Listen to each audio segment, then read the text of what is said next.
जिला कलेक्टर आदिलाबाद राजश्री शाह ने कहा कि नौमौलूद बच्चों की सेहत और हिफाजत को यकीनी बनाने के लिए महकमे सेहत के ओहदेदारान मौसर और जामे इक़दाम करें। जिला कलेक्टर आदिलाबाद ने पीर के रोज जिला मेडिकल एंड हेल्थ डिपार्टमेंट के दफ्तर में मुनक्किदा नौज़ायदा बच्चों की निगहदाश्त से मुतालिक तरबियती प्रोग्राम में बतौर मेहमान खुसूसी शिरकत की और शमार रोशन करते हुए तरबियती प्रोग्राम का इफ्तिताह अंजाम दिया।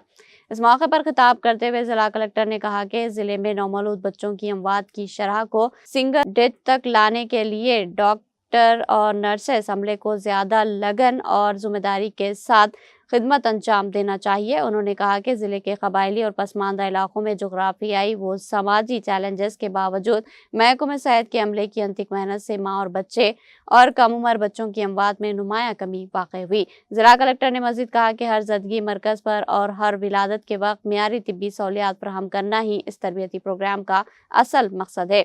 इस मौके पर जिला medical and health officer doctor Narendra Rathore, RIMS hospital director doctor जय सिंह राठौड़ के अलावा दीगर मौजूद थे। ఏ విధంగా మనం ఇటువంటి కేసెస్ అంటే నియోనాటల్ మోర్టాలిటీ రాకుండా చూడాలి అంటే మీ అందరికీ తెలుసు. You all are aware, you all are trained. This is a refresher training and this is also a training to rectify the gaps which we have identified at the field level. So ఏదైతే gaps ఉన్నాయో మీకు ఇక్కడ theoretical training తో పాటు practical training కూడా managements ఉన్నాయి. So hands on trainings కూడా ఇవ్వడం జరుగుతాయి.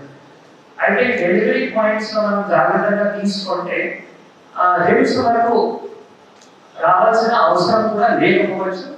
లేదు రిమ్స్ లో కానీ ఉత్తమూరులో కానీ బోర్డ్స్ లో కానీ వచ్చినా కూడా అక్కడ కూడా కొన్ని ఎస్ఓపీస్ ఫాలో చేస్తే నియోనాటల్ మోర్టాలిటీ మనం ప్రివెంట్ చేయగలుగుతాం. అదే ఉద్దేశం, మన అందరి ఉద్దేశం అదే.